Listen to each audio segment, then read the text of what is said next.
Hello, Athar. Good evening. Am I audible?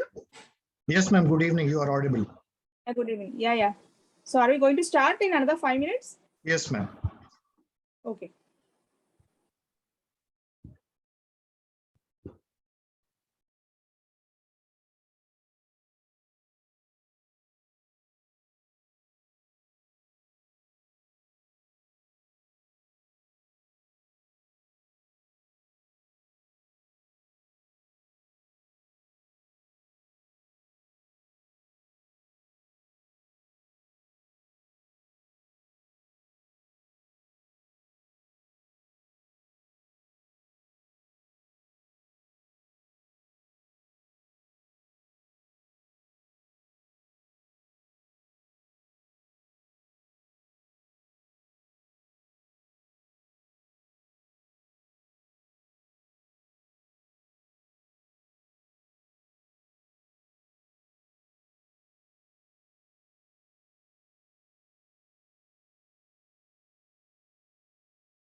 Athar, we have around 37 participants. I think you can start, Athar. Anita, ma'am. Yes, go ahead, Athar. Can start, I think. Yeah. It's already 9:08. Yes, ma'am. Good evening, everyone. I am Dr. Athar, DM resident in KEM Hospital, Mumbai. Today, I will be presenting a case in short and then review of literature of twin anemia polycythemia sequence. My moderators are Dr. Prashant, he's assistant professor in department, and Dr. Anita Halibara Krishna, she's associate professor in charge in our NICU. So a 25-year-old mother came to our OBG clinic. She was married since 5 years. She is gravid to para-1 with one life issue, and she has regular antenatal checkup with supervised pregnancy. She was diagnosed with twins at 7 weeks of gestation. It was a medically unassisted conception. There was no family history of twinning. She didn't have any complications of pregnancy. The initial 3 scans were suggestive of no abnormality. Baby was growing appropriate for gestation age, and deepest vertical pocket was normal till 19 weeks of gestation. And a scan was done at 27 weeks, which showed a discordant growth of the twins of 26%. Twin 1 was 1,215 grams and twin 2 was 902 grams. So Doppler was suggested, which showed umbilical artery PI of 0.1 in twin A and twin 2 1.32. In view of difference in the weight, suspicion of, as it was a monochorionic placenta, suspicion of monochorionic placenta related complications were looked for, and MCA PSV was done. In twin 1, it was 35, which was 0.9 multiples of median. In twin 2, it was 64, which was 1.7 multiples of median. So multiples of median difference between twins were 0.8. The deepest vertical pocket was adequate in both the twins, and there was 26% discord. A repeat scan was advised by 2 weeks, but the mother came after 3 weeks at 31 weeks of gestation. There was further discordance, which was 26%, now became 33%, and multiple of median difference increased from 0.8 to 1.05. Deepest vertical pocket was adequate for both the twins. She was again asked to follow up after 2 weeks, but she developed preterm premature rupture of membrane at 33 weeks, and she was admitted. In view of non-reassuring NST, mother was taken for section, and baby was born by lower segment cesarean section. Both babies cried immediately after birth. So when the babies were examined, twin A, which was the larger baby, was plethoric in appearance, had no signs of respiratory distress. His weight was 1710 gram. He was a male baby. His blood group was AB positive. Twin B, a smaller twin, had severe pallor, had distress which required CPAP support. There was systolic murmur present. Blood sugar was normal. Weight was 1090 gram. 36% discordance was noted. This was also a male baby with a blood group of AB positive. Both babies were shifted to NICU. On systemic examination, the larger twins were only plethoric. Rest of the examination were normal. The smaller twin had pallor, murmur, and was on CPAP support. Rest of the examination were normal. So these were the baby when they came into our NICU. The obvious difference which we can see is the difference in the size of the baby. One baby, larger baby, is plethoric. The smaller baby is pale, anemic, and is on respiratory support. So what can be the differential diagnosis when we see twins with this presentation? Anyone from the audience? Yeah, to summarize, so we have a twin pregnancy. Okay, it's an monochorionic diamniotic twins. So even in the intrauterine scan, there was a significant discordance that was noted in both the twins. And subsequently, we found that one of the twin is severely anemic and the other twin is plethoric. And there was 36% weight discordance between these two twins. So if you have a similar baby in your NICU, so what are the things, what are the diagnoses that pass through your mind? So first diagnosis came to our mind was twin-twin transfusion syndrome. Second was twin anemia polycythemia sequence. Third was selective fetal growth restriction. So how to differentiate between these three complications of monochorionic placenta? So we investigated the baby. Larger baby had a cord hemoglobin of 20, baby's hemoglobin of 28 with a hematocrit of 84%. A smaller twin has hemoglobin of 3.6 in cord, and baby's blood, it was 5 with a hematocrit of 17%. Peripheral smear of a smaller baby showed features of chronic anemia in the form of megaloblastic and dyserythropoietic changes, fragmented RBCs, and Burr cells. So our initial clinical impression was MCDA twin A, moderate preterm, high risk low birth with polycythemia, and twin B, moderate preterm, symmetrically small for gestational age, VLBW, had respiratory distress, and had severe anemia. So these babies were managed in an ICU. The larger twin was shifted to an ICU in view of hematocrit of 82%. Partial exchange transfusion was done, and repeat CBC on day 2 showed hemoglobin of 20.9 with a hematocrit of 62%. This baby didn't have any shock or hypoglycemia, but was treated for jaundice.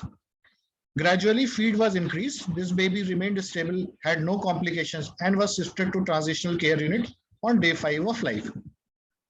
For the smaller twin, baby was shifted to an ICU, required PCV transfusion, CPAP was continued, baby had shock, which was managed with inotrop. On day 2, second blood was given. CPAP was discontinued on day 3. Inotrop was discontinued on day 3. KMC was started on day 4, and baby reached full feed by day 9 of life. So twin is before and after partial exchange. His hematocrit was 84%, which gradually came down to 62%. Also had jaundice, which was treated with phototherapy. Twin B, initial hemoglobin was 5.10. After first transfusion, it increased to 8.6, and second transfusion, it was 14, and it remained stable on that hemoglobin. Further, neurologically, both babies were normal at the time of discharge. USG skull was normal for both the babies. So, coming to how to differentiate between 3 diagnoses: twin-twin transfusion syndrome, twin anemia polycythemia sequence, or selective FGR. So first we'll go to the basics. Monochorial placenta, they share one placenta. They have various placental anastomosis. Normally, there is balanced fetal blood flow between these anastomosis. However, if there is unbalanced intertwin blood transfusion, leads to serious pathology, which we have mentioned. These are twin-twin transfusion syndrome, or TAPS, or unequal placental sharing, or selective IUGR. 15% of monochorionic twins have unequal blood flow, leading to these 2 main diagnoses. TTTS, which is twin-twin transfusion syndrome, is a well-known entity since 19th century. Although TAPS is a new diagnosis, which was first suggested in 2007 by Loeb, Pryor et al. So what are the effects of unbalanced flow in a monochorionic twin pair? The donor will become anemic, oliguric, oligohydramnios, will have heart failure, and can lead to fetal demise. Recipient will have polycythemia, polyuria, polyhydramnios, heart failure, and can lead to fetal demise. This is due to unbalanced blood flow between the twins. So there are basically 3 types of connection: arteriovenous, arterial, and veno-venous. If AV inflow, artery to veno inflow, is equal to outflow, it is a balanced state. Artery to artery is considered as a protective because twins pump blood into each other. When there is unbalanced state, when inflow is not equal to outflow, blood flows from one of twins to the other, and then leads to complications. So whenever we see this picture, we have to look for 3 things: deepest vertical pocket, what is the discordance, and what is MCA PSV. If there is a deepest vertical pocket in one of the twin is more than 8 and the other twin less than 2, and there is a discordant bladder, diagnosis goes in more in favor of twin-twin transfusion syndrome. If we didn't find, which is also called as twin oligopolyhydramnios sequence, if it is not there, then we look for discordance. If the discordance is more than 25% or effective fetal weight is less than 10 centile, diagnosis goes more in favor of selective FGR. If selective FGR is not there, then we'll go for MCA PSV.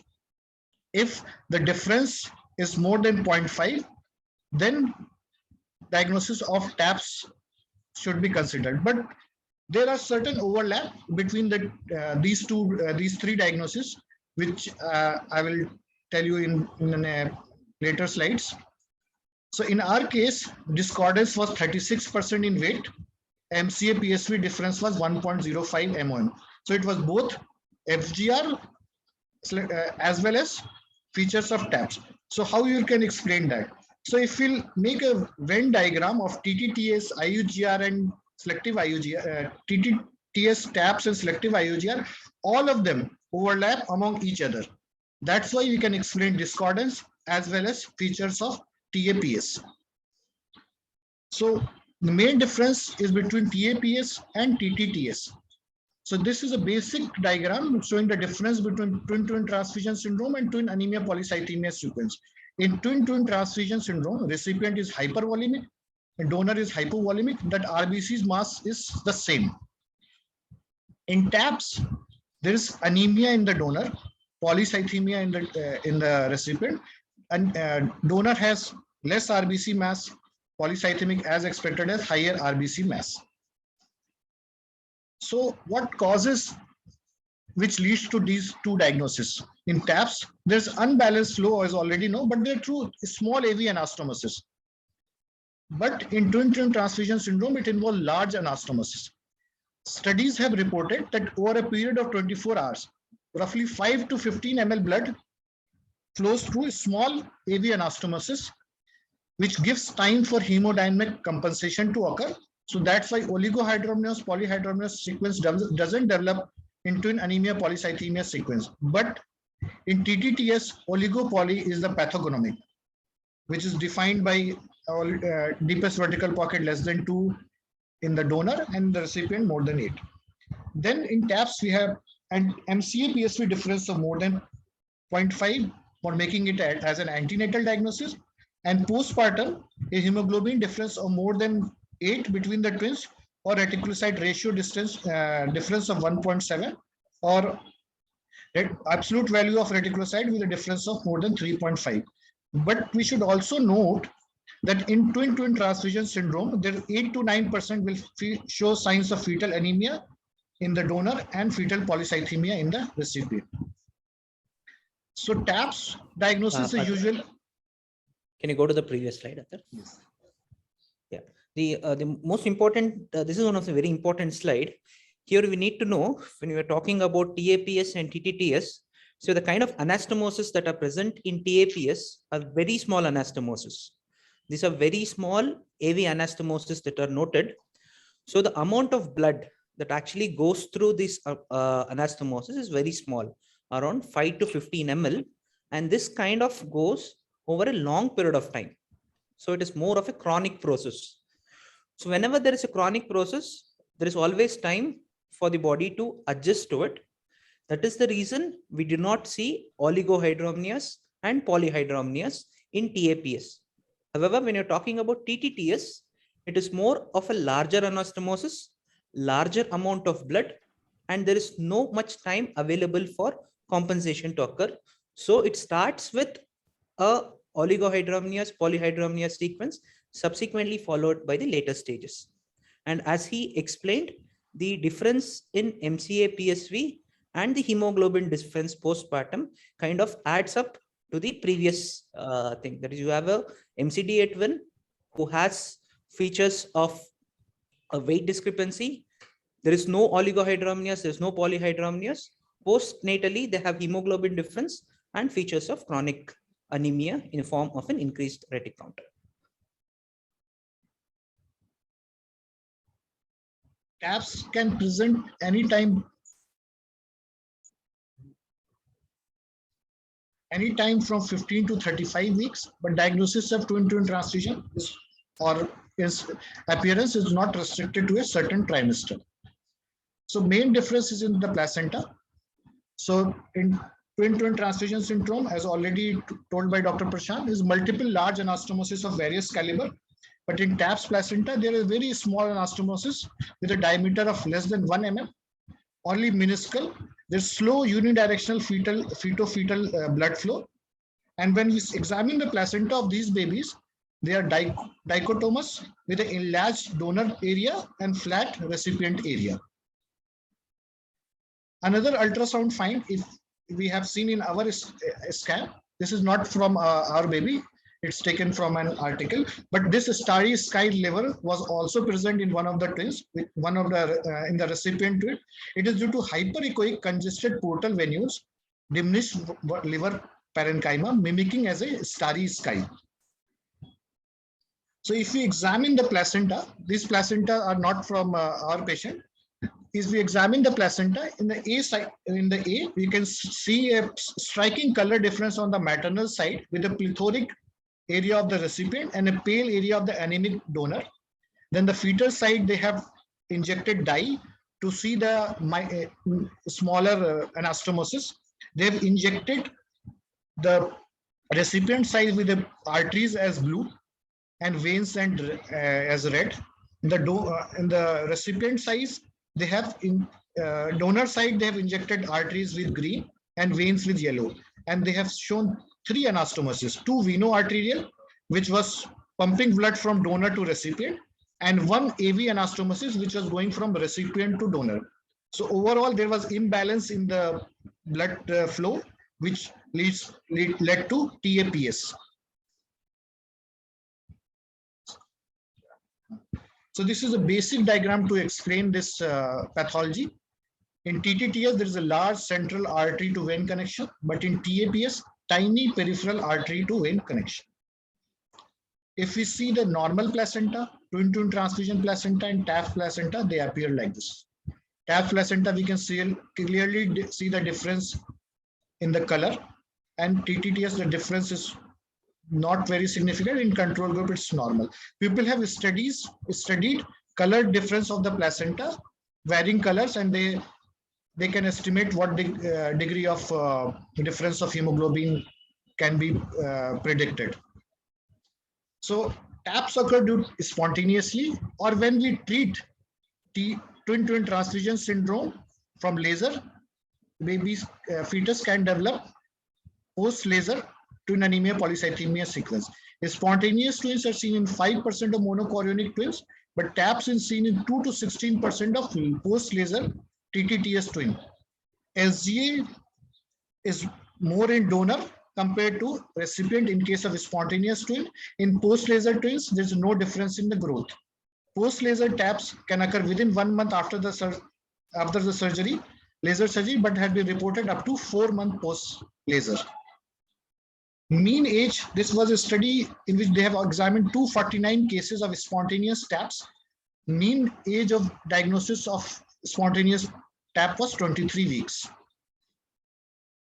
So how does MCA PSV Doppler helps in the diagnosis of TAPS? There will be discordant MCA PSV Doppler flow, as was in this case. Donor will have increased velocity and recipient will have decreased sensitivity, decreased velocity. The sensitivity for detecting anemia by MCA PSV Doppler is 94%, and specificity is 74%. But both sensitivity and specificity of detecting polycythemia by MCA PSV Doppler is more than 95%. So this is the summary. What happens initially, there will be thin membrane, normal fluid in both sacs. Then MCA PSV discordant, one of the twin will have higher multiples of median, suggestive of anemia. Other twin will have less than 1 multiples of median, suggestive of polycythemia. So if we have a discordant MCA PSV plus normal amniotic fluid and bladder, the diagnosis goes towards anemia, twin anemia polycythemia sequence. So this was the TAPS is classified antenatally and postnatally.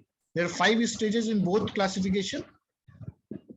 Stage 1 and 2 shows difference in MCA PSV with no signs of fetal compromise. Stage 3 is stage 1 and 2 with signs of fetal compromise, and 4 is hydrops, and 5 is intrauterine demise, similar to the classification of TTTS. In our baby, MCA PSV difference was more than 7 multiples of median with no other signs of fetal compromise. So antenatally, our babies were TAPS stage 2.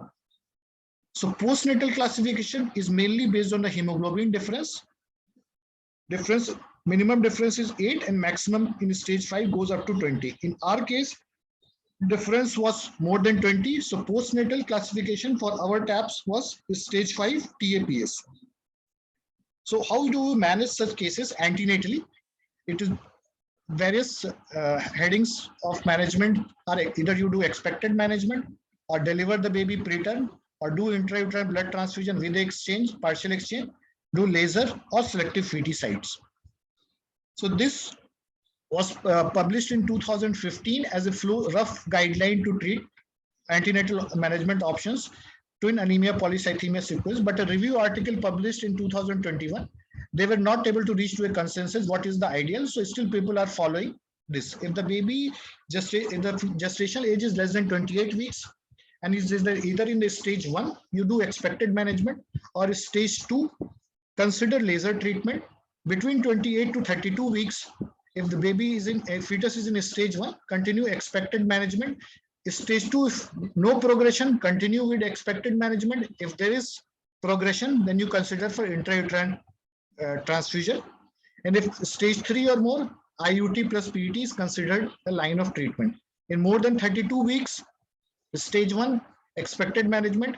Stage 2, if no progression, expected management. If progression, consider delivering the baby. In more than stage 3, consider delivering the baby.